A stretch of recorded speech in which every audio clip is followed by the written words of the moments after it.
sa susunod, parang di na tayo kinahanglan magpakasala paron ngayon mo tayo makasasala. Sa tagwangkan pa lang sa atong ginikanan, mga makasasala na ta. Tungod sa sala nga atong nakanunod. Bantay mo ng bata. Ang bata, sa dili mo tudlo ang pangaway, mangaway na. Ayun, ang saray bata nga anak, ya anak, kung ginabermi kay tungod sa atong nature nga atong na panunod. Kanang makasasala nga nature. So ang atong Ginoo, mga higala mga igsoon, wala siya na discourage.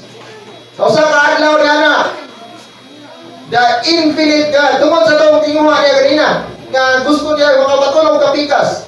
The infinite God was brought to the finite man. So may pasabot na, ang Diyos nga may kinutuban.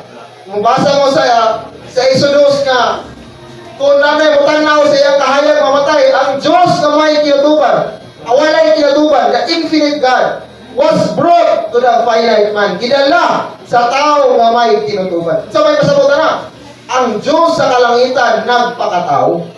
Amen. Dahil ko ng Ginoo. Amen. Nagpakatao siya, ginganlan siya Jesus. Diba,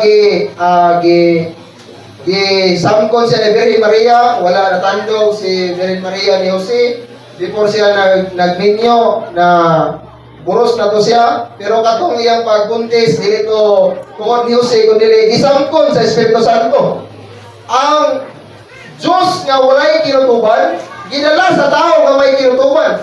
Nagpasabot nga ang Diyos nga dako nagpakatao ginganlan siya Jesus. Dayon nagkinabuhi siya so sa 33 so tumakatuig nagpalansang sa krus tungod sa iyong sala, tungod sa akong sala, tungod sa atong mga sala. Dayon namatay siya, ginubo. Dayon nabanhaw o karon sa unang Korinto 15:45 nahimo siyang Espiritu taghatag o kinabuhi.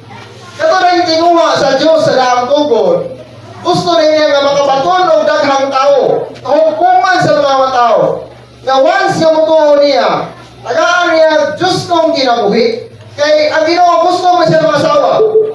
Ano ikaw, Brad? Ang tao, kita mga tao, mga minyo din eh.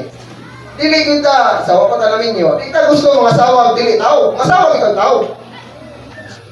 Di Brad, di po di mga asawa, dili tao, yun. Ang Ginoo po, dili po siya mga asawa, dili. Diyos pa siya, di ba? Kunang niagi siyang mga proseso, aron makabato ng tao o Diyos kong kinabuhi. Aron dito nga kinabuhi, mahimong qualified na mahimong pagkaungol sa Diyos mismo. So, ang Diyos, niagi proseso, karon nahimo siyang espiritong tagatagog